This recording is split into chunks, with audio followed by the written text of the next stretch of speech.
Let me preface this by saying ban women, especially when it comes to being in protective details and even extenuating that to law enforcement.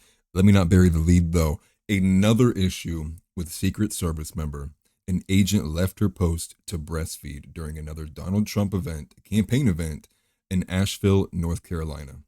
Take a listen. The Secret Service detail that's guarding former President Donald Trump. So this coming from Real Clear Politics reporting that a female Secret Service agent abandoned her post in North Carolina to breastfeed her baby during Trump's visit yesterday to the Tar Heel state.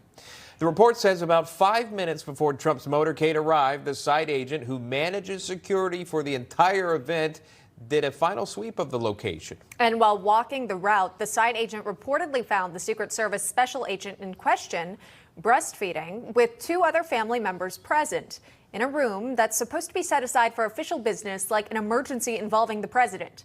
The report says the special agent did not have permission to leave her post and gave no warning prior to the event that she needed personal time.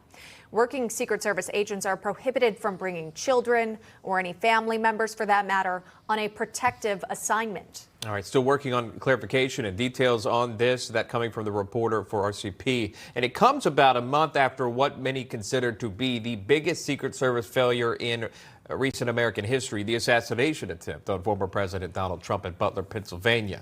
For details, national correspondent Alana Austin just got a response from the Secret Service spokesman on this. She joins us live from Capitol Hill with this story. Alana.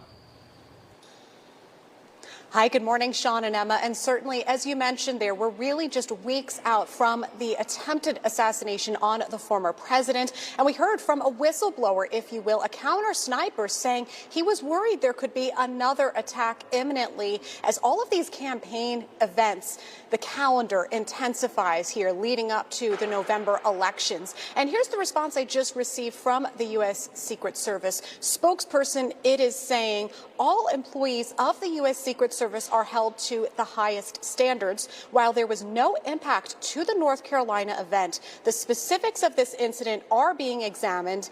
Given this is a personnel matter, we are not in a position to comment further. So there were many alarming details of this report that first broke from Real Clear Politics about the family members on site. Of course, just minutes before this event is really supposed to get underway, a Secret Service agent apparently breaking numerous policies and protocols. I've asked the U.S. Secret Service if they could clarify whether all the details of this report are accurate, and at this point in time, we are waiting for further clarification.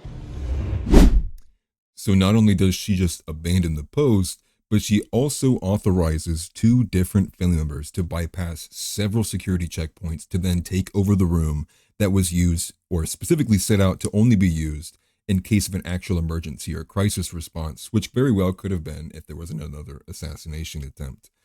And let me start by saying this again, too. We had the glaring example with the Secret Service agent who was a female during the Butler attempt, where she's fumbling with her handgun, she's struggling, she can't holster it, she can't draw it.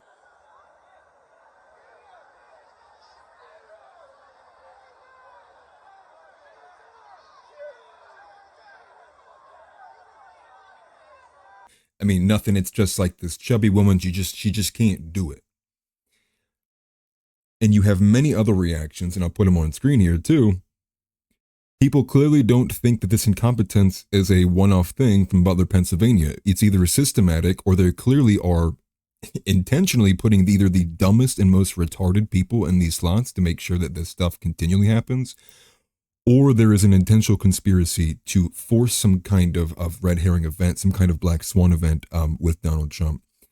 Either way, even if you don't want to go to the ban women position with me, I think we can all agree that this woman needs to be outright fired and never see another day in the light and the protective detail once again.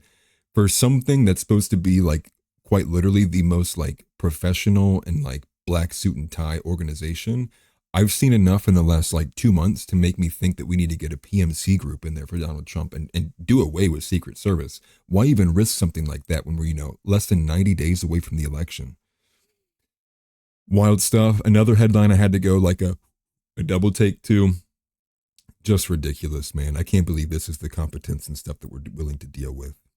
But again, like and subscribe if you enjoy it. Share the show if you enjoy it. Appreciate you. I'll see you next time.